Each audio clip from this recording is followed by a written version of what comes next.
ये महान कार्य है। तो हम आगे बढ़ते हैं कि ऐसे अपार विचार धर्म ध्यान को करने के लिए हमारे आचार्यों ने कहा कि तुम आगम को भी जानो, क्या निश्चय है, क्या व्यवहार है, इसे भी जानो। क्या अनेकांत है, क्या स्याद्वाद है, इसे भी जानो।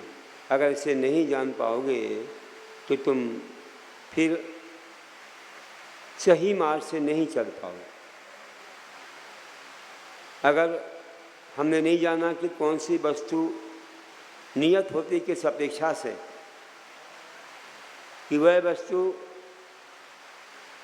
नियत है तो द्रव्य अपेक्षा से निश्चित है और नित्य है, और पर्याय अपेक्षा से अनित्य है। और कुछ कर्म की तीव्रता से कुछ कार्य भी नियत हो जाते हैं। कुछ भी पुरुषार्थ करो उसमें कोई बदलाहट नहीं होती। और कुछ अनियत होते हैं जिनमें पुरुषार्थ चलता है। अनियत में पुरुषार्थ चलता है, नियत में पुरुषार्थ नहीं चलता है। इसलिए हमें हर वस्तु को पहले तो अनियत मानना चाहिए, ऐसा जानना चाहिए, नियत पर विश्वास भी करना चाहिए। लेकिन अगर हम सबको नियत मान लेंगे तो पुरुषार्थ गौण हो जाएगा, और पुरुषार्थ करते करते काम नहीं होगा तो समझ लेना ये नियत था। मैंने हर तरह से कोशिश कर दी और मानो पुरुषार्थ से काम हो जाए तो समझ लो कि अनियत भी था। नियत भी हो अनियत भी हो, दोनों हो सकते हैं, लेकिन मेरे पुरुषार्थ का फल मुझे मिल गया होगा ऐसा मान सकते। तो नियत अनियत दोनों पर हमें विश्वास करना भी ये भगवान की आज्ञा से हम कुछ अपायों से बच सकते हैं। जो कोई दुविधाएं आ रही हैं उनमें पुरुषार्थ करके हम उससे बच सकते हैं। और ऐसे ही हिंसा, झूठ, चोरी, कुशील, परिग्रह आदि हैं, ये अनादिकाल से किए हैं तो कर्मों का बंध हुआ है तो हमको दुख मिला है। इसे इनेरी हमें छोड़ना चाहिए। सरागी आदि की पूजा छोड़ना, मिथ्यात्व को छोड़ना है। एकांत, विपरीत, विनय, संसार, ज्ञान, मिथ्यात्व छोड़ना, ये भी एक अपाविचा धर्म ध्यान है। पंच पापों को छोड़ना भी अपाविचा धर्म ध्यान है। जुआ, चोरी, शिकार, मांस, शराब, परिस्थिति सेवन, वेश्यागमन आदि छोड़ना भी ये अपाविचा धर्म ध्यान है। और कुछ ऐसे हिंसा के कार्य हैं वह भी छोड़ना। कोई भी जीवों को मारते लोग कीटनाशक दवाई से मार रहे हैं या कुछ कर रहे हैं, वो भी छोड़ना। साथ में हमको कुछ ऐसे अन्याय अनीतिक कार्य भी छोड़ना जो हमें राजदंड के कारण बन जाते हैं और दुर्गति के कारण भी बन जाते हैं, इसे उनको भी छोड़ना। ऐसा चिंतन करना भी अपार विषय धर्म ध्यान है। और विपाक विषय धर्म ध्यान किसको कहते हैं? विपाक विषय धर्म ध्यान किसको कहते हैं ये भी हमें आज जानना चाहिए। अपने पास समय तो कम बचा है क्योंकि 16 कारण आने वाली हैं, तो और भी विषय आपको देना है 16 भावनाओं का, इसलिए थोड़ा थोड़ा संक्षेप तो करेंगे, करना भी आवश्यक है। तो विपाक विषय धर्म ध्यान में कर्मों का फल कैसे मिलता है? पहले तो हम ये जानें कि कर्म क्या चीज़ है। कर्म एक विशेष चीज़ है जो आँखों से नहीं दिखती है और बहुत बड़ी शक्ति रखती है। जैसे परमाणु इतना छोटा होता है, शक्ति बहुत ज़्यादा होती है। परमाणु बम बोलो तो सबसे छोटी चीज़ होकर के भी शक्ति बहुत है। वैसे ही कर्म हैं, हमारी आंखों से नहीं दिखते हैं, ये भी परमाणु से ही बने हुए हैं। परमाणु जो कि परमाणु हैं, औद्गदिक हैं, उनसे स्कंद बने, स्कंदों से वर्गणाएँ बनी। 2 आदि परमाणुओं का समुदाय स्कंद कहलाता है और स्कंदों से कार्बन वर्गणाएँ बनती हैं और वे वर्गणाएँ हमारी आत्मा में आकर कर्म रूप से बंध जाती है। पूरे लोक में कार्मल वर्गाएँ ठसाठस भरी हुई हैं। वे वर्गणाएँ अनंतानंत वर्गणाएँ हैं। वो वर्गणाएँ 23 प्रकार की होती हैं। उनमें कार्मल वर्गणा हैं, आहार वर्गणा हैं, तेजस वर्गणा हैं, आदि आदि भाषा वर्गणा हैं, बहुत सारी वर्गणाएँ हैं। जैसे आप मन में भाव लाते हो और कंठ का प्रयोग करते हो तो भाषा वर्गणा जो हैं वे शब्द का रूप ले लेती हैं, शब्द बन जाती हैं और शब्द को कैच कर लेते हैं, उसके कई शब्द बना लेते हैं, बहुत दिनों तक रखते हैं लोग टेप रिकॉर्ड में या कहीं भी जो भी कैमरे वगैरह में रखते हैं। तो ये सब है, उसको सीडी में, पेन ड्राइव में, कार्ड में, कहाँ भी रखते हैं, तो वो नष्ट नहीं होता। तो ये वर्गणाएँ उस रूप में आ जाती हैं।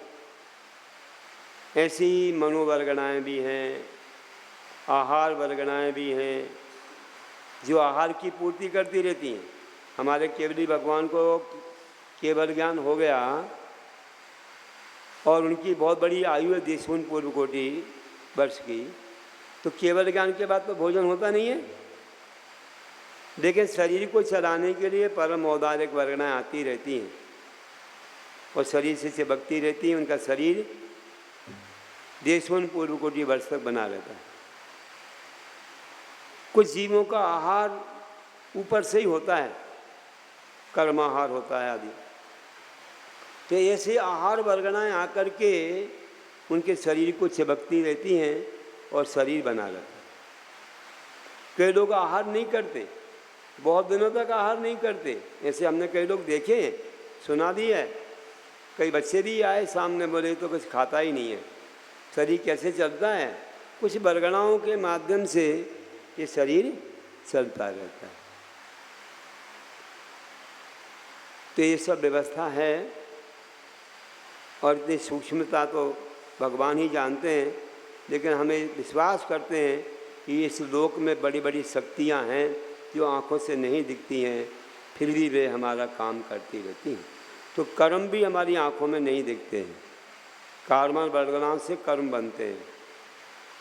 इतने प्रकार की वर्गणाएँ लोक में हैं। और सोचो, हर समय अनंत कार्मल वर्गणाओं का बंध आत्मा में होता है। हर समय बनती हैं। अच्छा, पहले वाले कर्म निकल भी जाते हैं, झड़ जाते हैं अपने समय से, उसकी कोई कीमत नहीं है। कीमत तो उसकी है कि तपस्या से समय के पहले कर्मों को निकालना, उसको अभिपाक निर्जला बोलते हैं, उसकी कीमत है। सविपाक निर्जला की कीमत नहीं है। तो निकलते हो नए बंध जाते हैं। और अभिपाक निर्जला तब पूर्वक की जाती है कि पापों का त्याग करो, नए कर्म ना आ पाएँ और पुराने कर्म निकल जाएं, उसकी कीमत है। और समय से पहले तपस्या से निकल जाते हैं। तपस्या करने से समय से पहले वे नष्ट हो जाते हैं, उससे मोक्ष मिलता है। तो इस प्रकार से कर्म आते हैं जाते हैं। अब एक कर्म जो आते हैं, लेकिन कार्मल वर्गणाएँ ही कर्म रूप हो जाती हैं, उनमें शक्ति है। और विश्वोपचय के रूप में अनंतानंत वर्गणाएँ, कार्मल वर्गणाएँ आत्मा के चारों ओर स्थित हैं, रॉ मटेरियल के समान। बंद हो रहा है और आती जा रही हैं। अनंतानंत वर्गणाएँ वहाँ तैयार रहती हैं बंद होने के लिए। आप भाव करते हो, बंद होती जाती हैं। 24 घंटे कोई ना कोई भाव चल ही रहे हैं, चाहे दिन में हो या रात में हो, खाते पीते सोते जागते, हर समय कोई ना कोई भाव चल रहे हैं और कर्म बंध रहे हैं। कर्म वर्गणाएँ आ रही हैं और बंध को प्राप्त हो रहे हैं। ये चलता रहता है, ये क्रम रुकता नहीं है, हमेशा चलता है। अब देखिए कि और भी कोई हम उदाहरण के माध्यम से समझें कि कर्म क्या चीज़ है। आँखों से नहीं दिखने वाली वस्तु का अस्तित्व नहीं, ऐसा नहीं है। आँखों से नहीं दिखने वाली वस्तु भी, उसका भी अस्तित्व संसार में है। आपको बरगनाएँ नहीं दिखती, शब्द नहीं दिखते, हवा नहीं दिखती, कई प्रकार की गैसेस आपको नहीं दिखती, तो क्या उनको नहीं मानोगे? अरे नहीं दिखने वालों को नहीं मानोगे तो हम एक और बात कहेंगे कि आपके परदादाजी हुए, आपने देखे क्या? नहीं देखे। दादाजी को जहाँ तक देखा होगा, लेकिन परदादाजी को नहीं देखा, तो हुए नहीं क्या? अरे जो नहीं देखा वो हुआ तो है, क्योंकि हमने परंपरा से जान लिया, हमने अनुमान से जान लिया कि परदादाजी के बिना दादाजी नहीं होंगे और दादाजी के बिना पिताजी नहीं होंगे। हम कहाँ से आए? पिताजी से पिताजी, दादाजी से दादाजी, परदादाजी।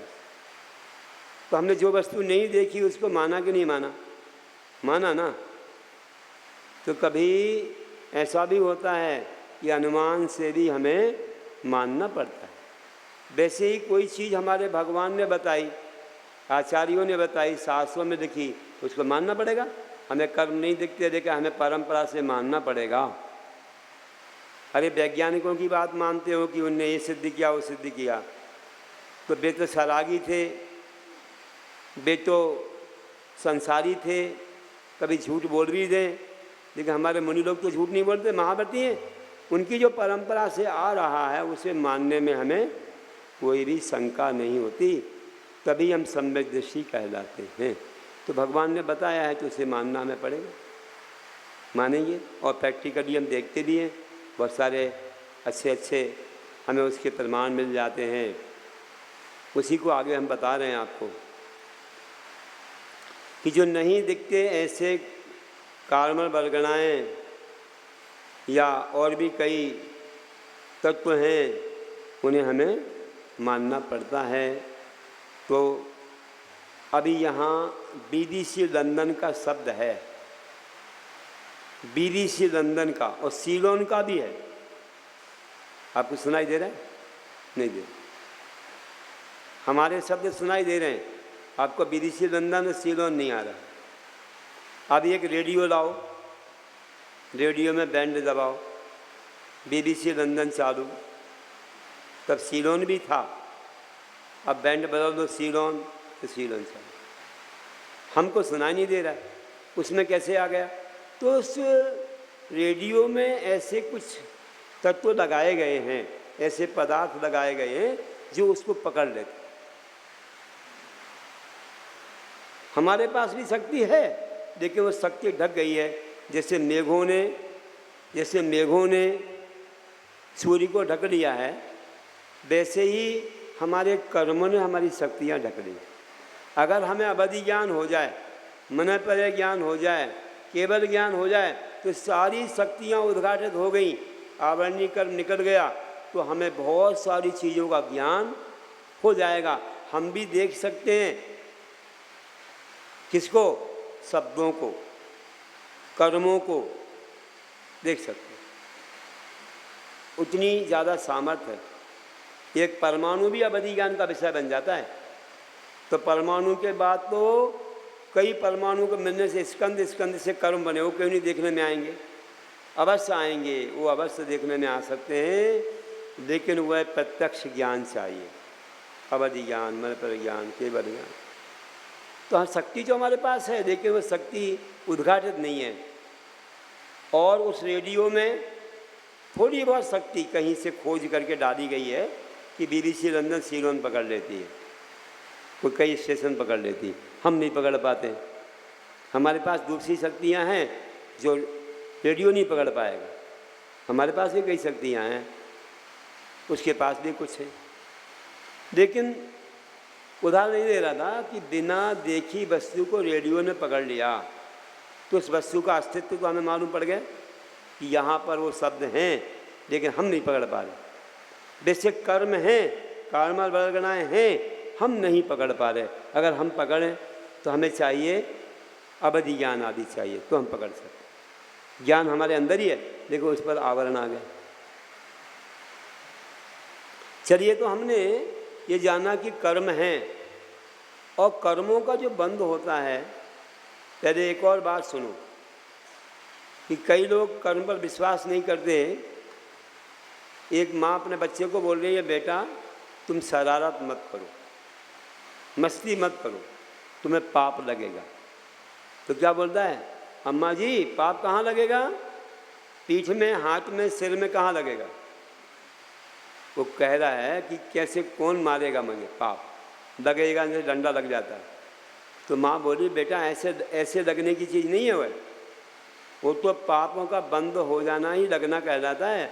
वे पाप आगे उदय में आएंगे तो तुम्हें बुरा फल देंगे, कष्ट देंगे, तुम्हें नरक निगोद के कारण बन जाएंगे, कष्टों के कारण बन जाएंगे। तो माँ हमने कभी कर्मों को देखा ही नहीं है, किसी टीवी में नहीं दिखाया, किसी वैज्ञानिक ने नहीं दिखाया, हम कैसे मानेंगे। तो बेटा अनुमान से मानना चाहिए। अनुमान एक ज्ञान है, जो ज्ञान हमारे भगवान ने दिया है, अनुमान भी एक प्रमाण है। तो देखिए, कहा कि बेटा हम तुमसे पूछते हैं, मुझे ये बता दो कि एक माँ से 2 बच्चे हुए, एक माँ से 2 बच्चे पैदा हुए, एक बच्चा अच्छा रूपवान है, अच्छा रूपवान बेटा है, सांगोपांग है। उसी माँ से दूसरा भी हुआ, वह रूपवान नहीं है, अंगहीन है, अंगहीन है वह। तो माँ तो वही है, पिता भी वही है, आहार भी, भोजन सब वही है, ऐसा क्यों हो गया, ऐसा क्यों हुआ आखिर। दोनों समान होना चाहिए ना, जब माता पिता समान है तो ऐसा भी होना चाहिए। नहीं नहीं, वो उसका कर्म होगा, कर्म से ऐसा हो गया। अब तुमने कर्म तो मान लिया, कोई पाप कर्म का उदय हो गया तो वह अपंग वगैरह हो गया, और पुण्य कर्म का उदय तो वह स्वरूप हो गया, रूपवान हो गया। चलो, ये पाप कहाँ किया होगा, कर्म तो मान लिया तुमने, पुण्य पाप कहाँ किया होगा कर्म, माँ के पेट में किया होगा कि पूर्व जन्म में किया होगा, क्योंकि अभी तो उत्पन्न हुआ है वो।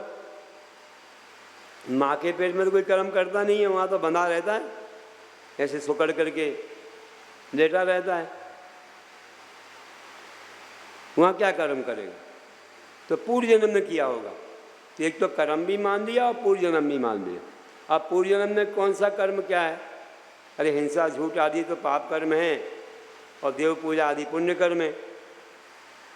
तो कौन सा कर्म किया होगा, तो बोले जिसको रूपवान अवस्था मिली है उसने ऐसे दान पूजा आदि किए होंगे, और जिसको कुरूप मिला है, अपंगता मिली है, उसने कोई हिंसा आदि कार्य, मिथ्यात्व आदि किए होंगे। सारी बात सेट हो गई। क्या पुण्य पाप है, कौन से क्रिया से आते हैं, पूर्व जन्म भी है, और जन्म लेते ही ये सब अवस्थाओं में जो अंतर है, ये सब समझ में आ गया कि कर्मों से होता है। चलो इतनी सिद्धि तो हो गई। अब कर्म जब आते हैं आत्मा में, चलो दिखते नहीं हैं, जैसे शब्द नहीं दिखते, हवा नहीं दिखती, ठीक है। कर्म जब आते हैं आत्मा में तो वे कर्म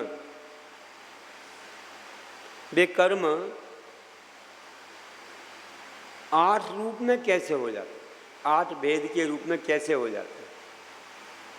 कार्मल वर्गणाएँ आकर के वे ज्ञानावरणी, दर्शनावरणी, वेदनी, मोहिनी, आयु, नाम, गोत्र, अंतराय, और इनके भेद और भी, ये तो कर्मों के मूल भेद हैं। उत्तर भेद ज्ञानावरणी के 5, दर्शनावरणी के 9, वेदनी कर्म के 2, मोहिनी कर्म के 28, आयु कर्म के 4, नाम कर्म के 93, और गोत्र कर्म के आयु नाम गोत्र कर्म के 2, और अंत में अंतराय कर्म के 5, सब मिलाओ 148 हो जाते हैं। 148 प्रकार के कर्म बनते हैं हमारे भावों से। ये भावों का कितना बड़ा खेल है, हमारे भाव इतने प्रकार के कर्मों को बांध। कैसे होता है ऐसा।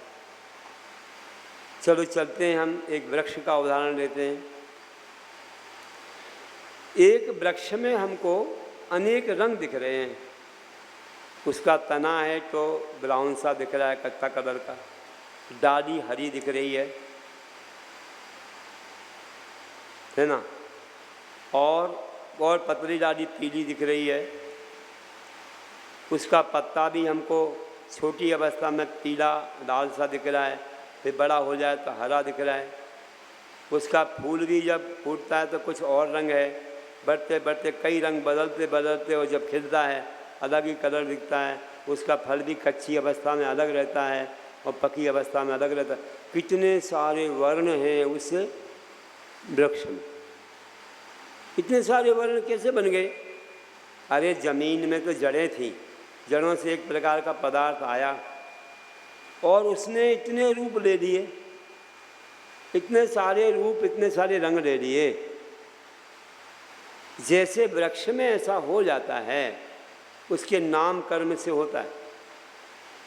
नाम कर्म मतलब शरीर नाम कर्म है, तो वृक्ष भी एक जीव है, उसका नाम कर्म बन रहा है उसके अनुसार। देखो केले का कुछ अलग होता है ना, और आम का कुछ अलग होता है, संतरे मौसम्बी और अनेक अनेक वृक्ष हैं। आप देखते हो फूलों के अलग हैं, फलों के अलग हैं, धान्य अलग हैं। इन सब के वर्ण अलग अलग प्रकार के हैं। वनस्पति में भी ऐसे नाम कर्म से अनेक रूप मिल जाते हैं। तो ये जानो, इतने सारे जो रूप हो गए, ये वहाँ आने पर रस उतने रूप में परिवर्तन हो गया।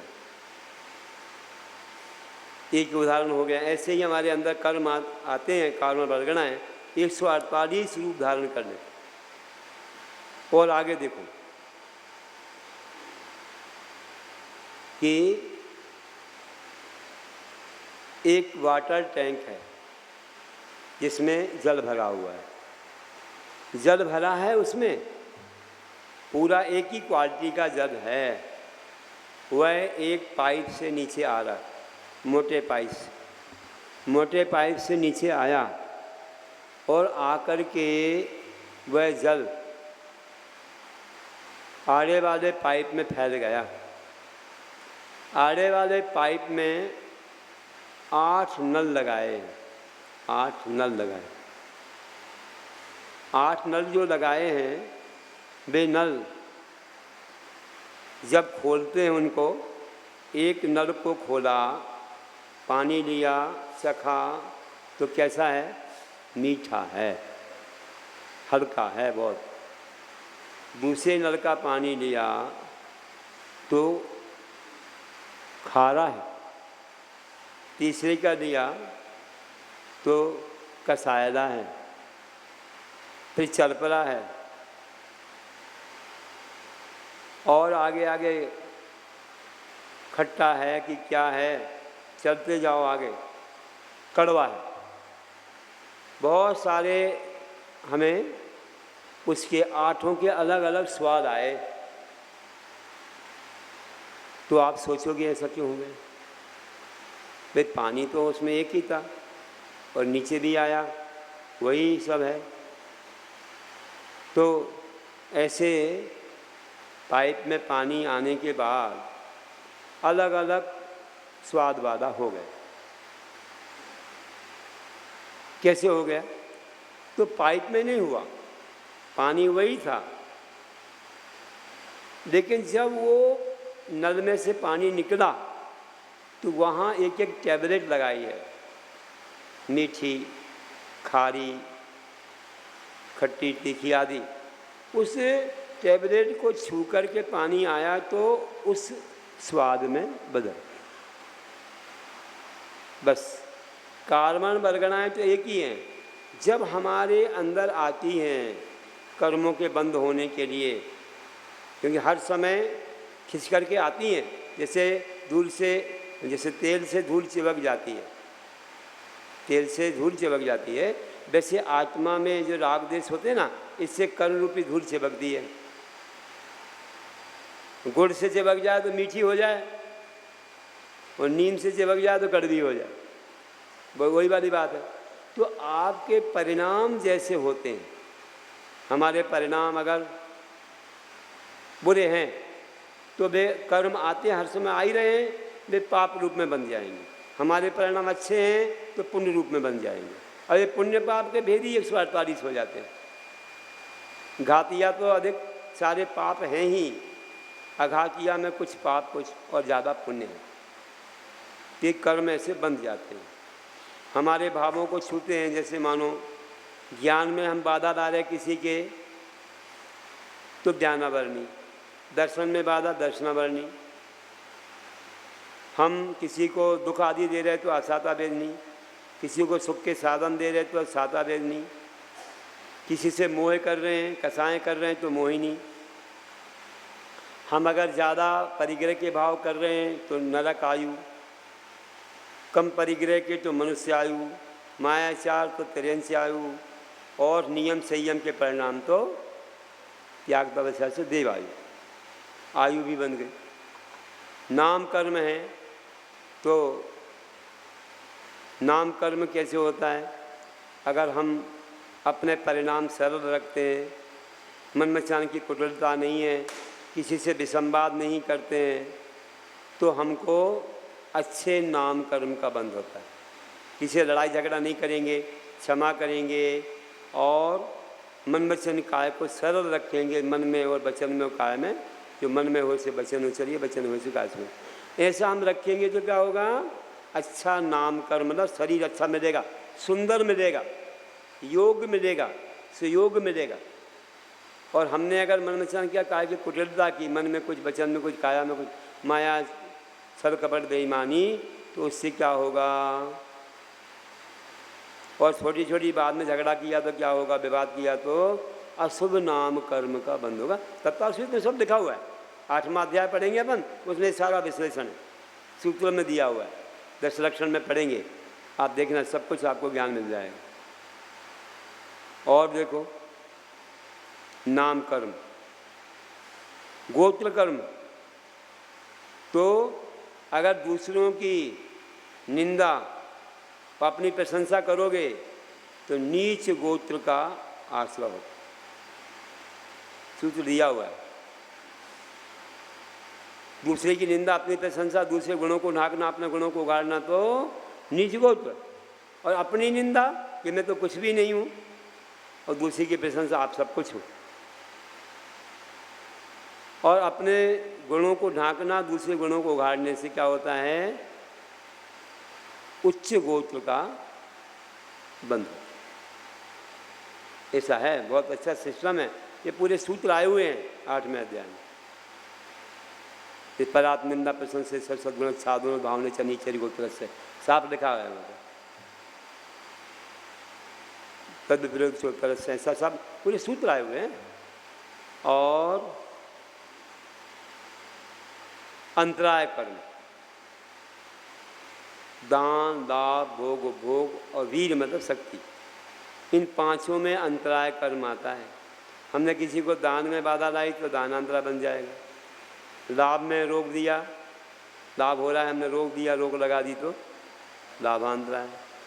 भोग, एक बार जो भोगने में आती वस्तु, गंध माला भोजन आदि भोग है, इसमें हमने रोकावट कर दी, समय से नहीं दिया, मात्रा से नहीं दिया, आदि आदि, तो भोगांतरा है। और भोगांतरा है, वस्त्र है, अलंकार है, गाड़ी मोटर, तरह तरह के पदार्थ हैं घर में जो बहुत दिनों तक रहते हैं, उनमें हमने कुछ बाधा ला दी, समय से या पर्याप्त नहीं दिया, तो भोगांतरा है। और अंत में वीर्यांतरा है, शक्ति में अंतराय डाल दिया, किसी की शक्ति में अंतराय डाल दिया, किसी का हाथ तोड़ दिया, पैर तोड़ दिया, किसी को भोजन नहीं दिया, पर्याप्त नहीं दिया तो शक्ति नहीं आई। छोटे छोटे जीव हम देखभाल के नहीं चले, उनके हाथ पैर टूट गए, तो अपन को वीर्यांतरा कर्म का बंध होगा, है ना।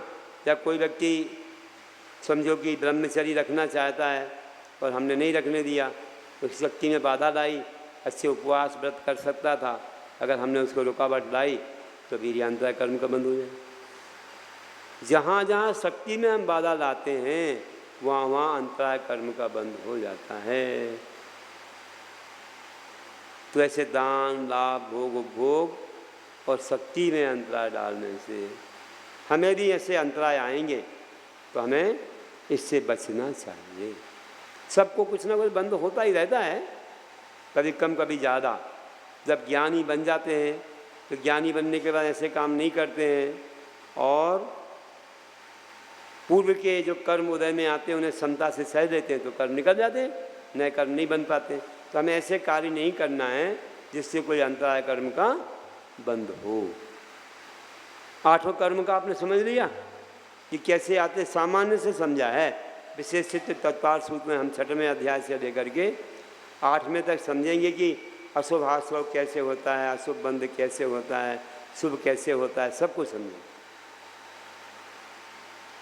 6वें 7वें अध्याय में आश्रव तत्व का वर्णन है, 8वें में बंध, 9वें में संबर निजरा और 10वें में मोक्ष। ये पूरा कर्म सिद्धांत 6वें अध्याय से तत्पार सूत्र में प्रारंभ हो जाए।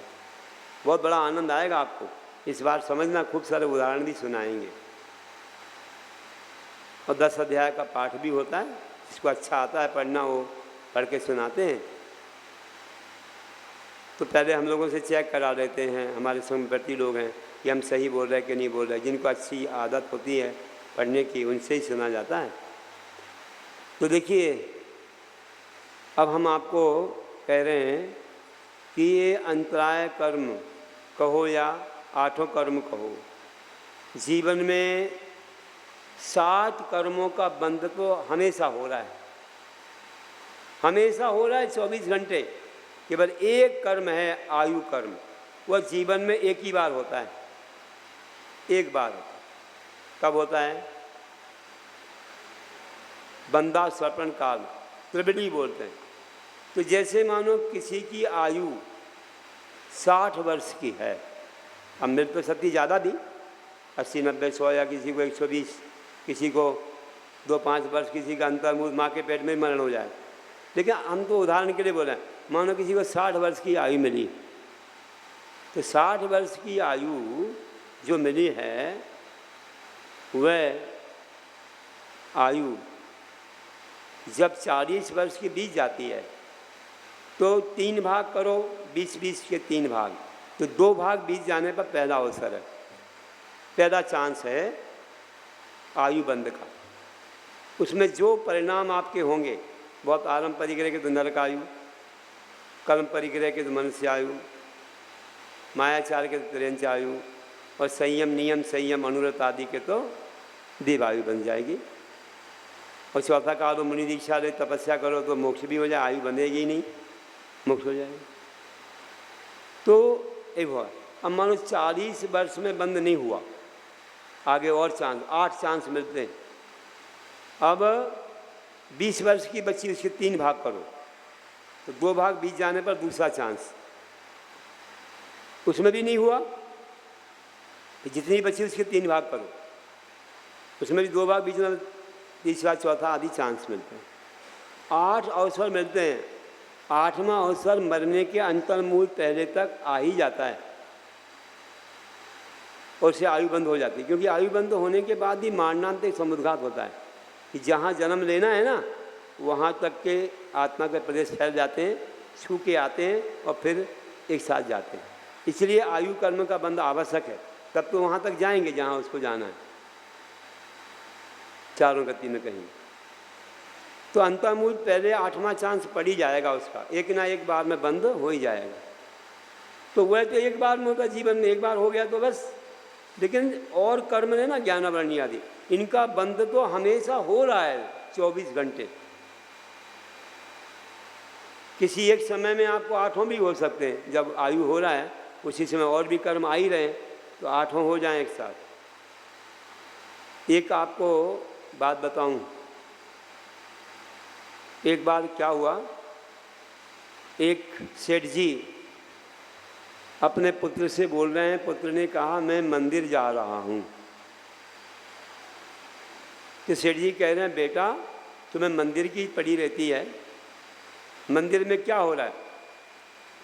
अरे नहीं गए तो भी भगवान कहीं नहीं जाएंगे, वहीं पर हैं ना, मंदिर कहीं जाएगा। और तुमने दुकान नहीं खोली, वो ग्राहक चला गया तो वापस नहीं आएगा। इसलिए पहले दुकान खोलो, मंदिर तो कहीं नहीं जाएगा, भगवान कहीं नहीं जाएंगे। अब बेटे को डर लगा, बोले पिताजी ऐसा बोल रहे हैं, क्या करूं। मन में दुख हुआ, दुकान खोल रहा हो। ऐसे ही एक सास से पूछा बहू ने कि मैं मंदिर जा रही हूँ। तो सास कहती तुझे मंदिर की पड़ी रहती है, ना भगवान कहीं जाएंगे ना मंदिर, और अभी सबको नाश्ता बना के देना है घर में, ये नहीं बनाया तो सब नाराज होंगे। इससे पहले ये काम कर ले, भोजन बना दे, बाद में मंदिर देखना। लो भाई, अब ऐसा रोका। ऐसे रोकने से कौन सा बंद हुआ बताओ भैया। बाजू में इशारा करो पीछे, अरे बाजू में नहीं सुनाई दे रहा, तुम जाओ इशारा करो पीछे ऊपर।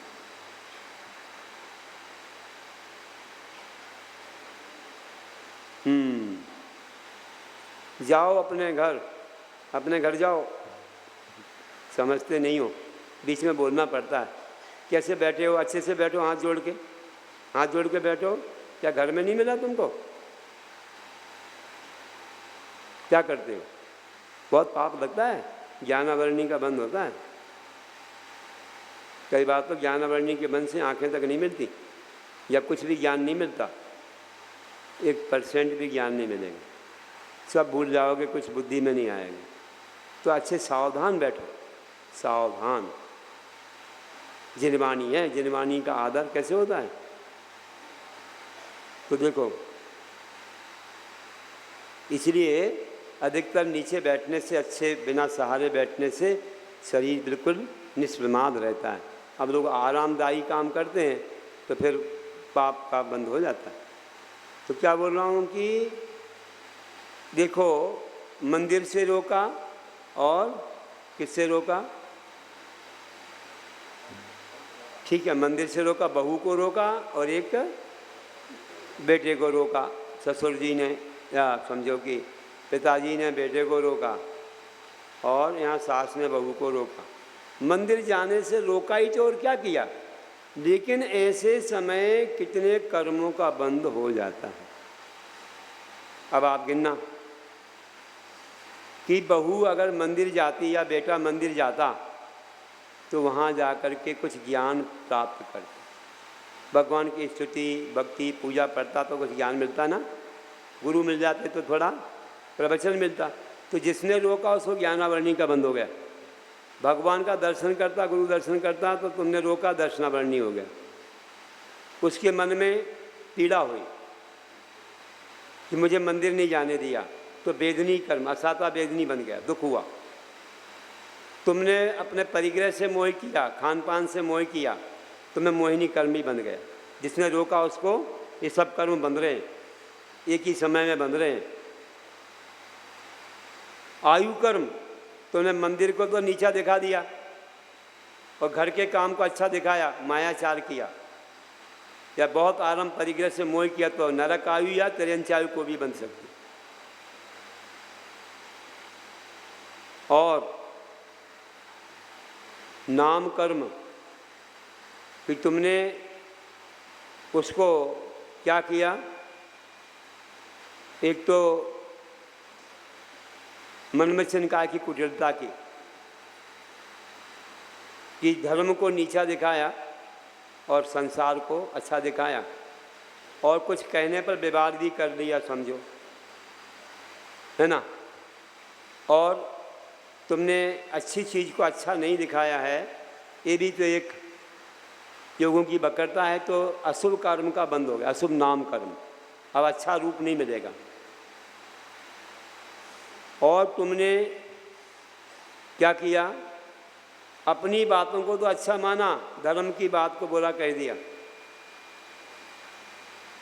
अपने कार्य की प्रशंसा करके दूसरे की निंदा कर दी, धर्म के गुणों को ढांक दिया और संसार के गुणों को अच्छा कह दिया। ये काम अच्छा है, ग्राहक और दुकान और मकान, और मंदिर में कुछ नहीं।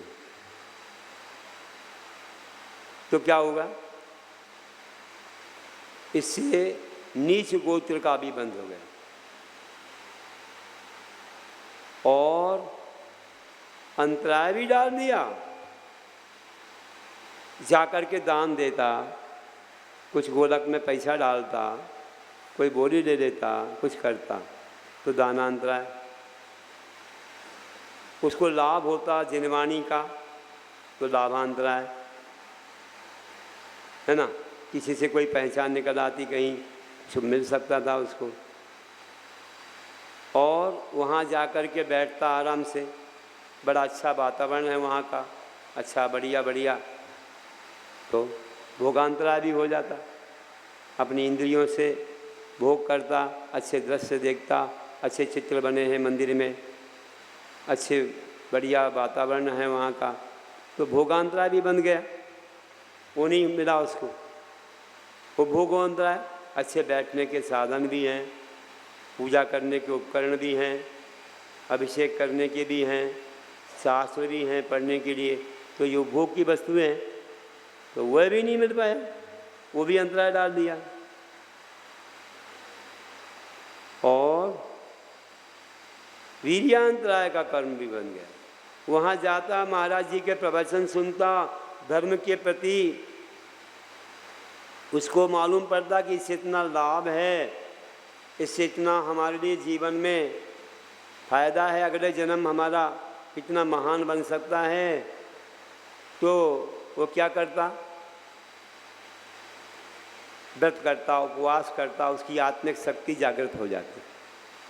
शक्ति जो अनंत है, लेकिन प्रेरणा देने से आती है। महाराज जी लोग नहीं आए तो हम कैसे व्रत उपवास करें, कैसे कोई त्याग नियम संयम करें।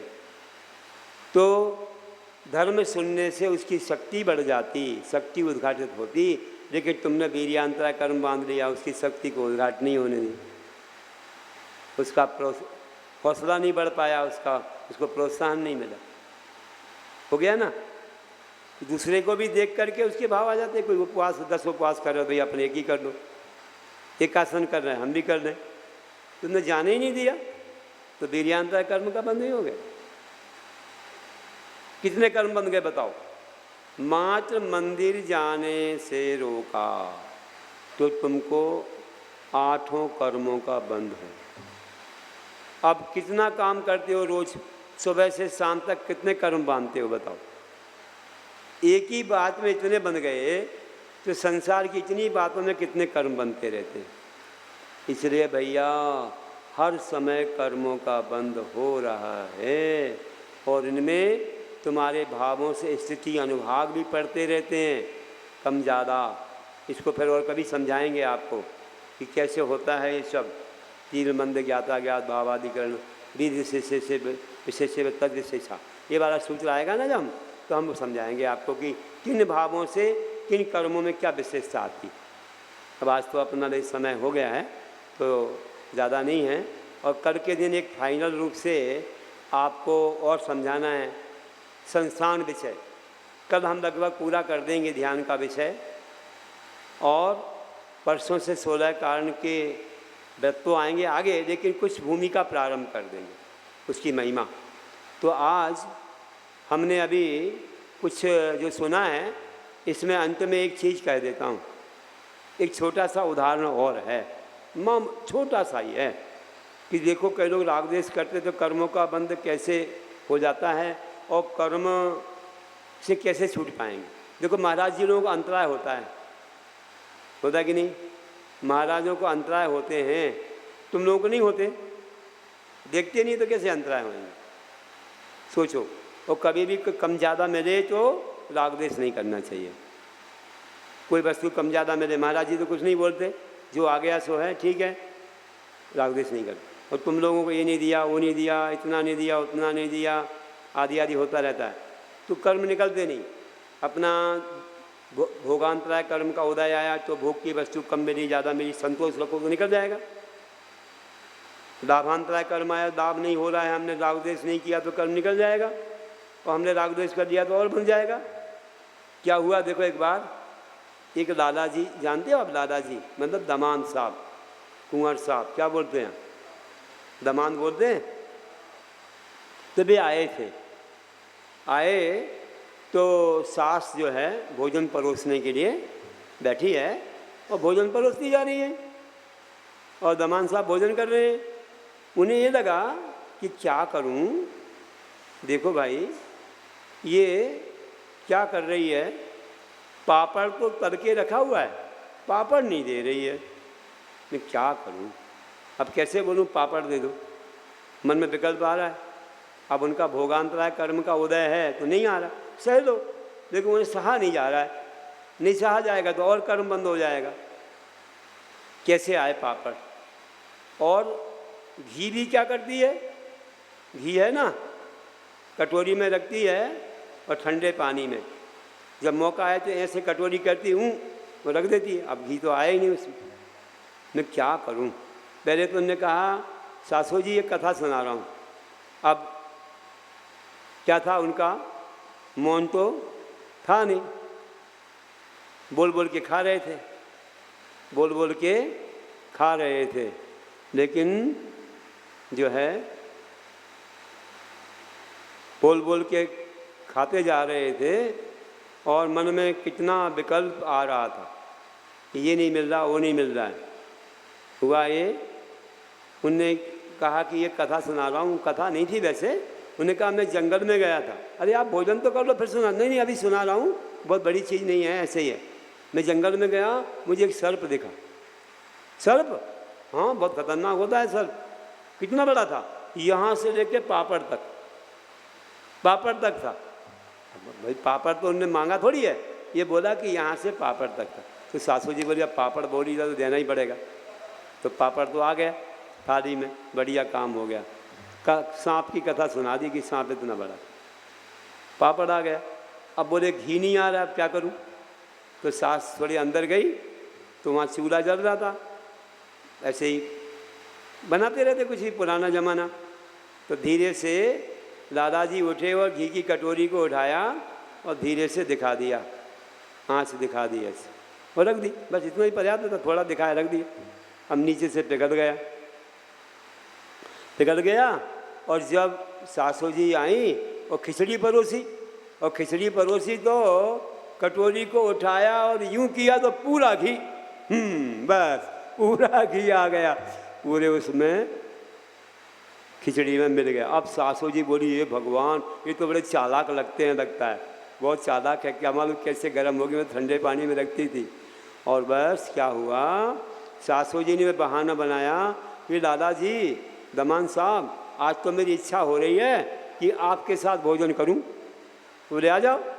तो सास भी बड़ी चालाक थी, उसने क्या किया, ऐसी रेखा बनाई, ऐसी रेखा बनाई कि सारा घी अपने तरफ आ गया। कहने का कितना राग द्वेष कर रहा है, देखो आप ऐसे कर्मों का कैसे क्षय होगा, ऐसे कर्म निकलेंगे क्या। अपने पास नहीं मिलता है तो अपन को राग द्वेष नहीं करना चाहिए, वो राग द्वेष कर रहे हैं तो कर्मों का बंध होता ही जा रहा है। तो दाने दाने पर देखा खाने वाले का नाम, ये सोच के अपन सहन कर लेंगे तो अपना पुराना कर्म निकल जाएगा, और नए में राग द्वेष नहीं करेंगे, समाधान रखेंगे तो हम कर्मों से मुक्त हो जाएंगे, नहीं तो ये कर्मों का बंध होता ही रहेगा। तो आज हमने कि कर्मों का जो पाक फल भव सुख दुख दे जान, लख 84 योनि में चौगति भ्रमत अजान। और कुछ पंक्तियाँ नई कविता जो बनी कि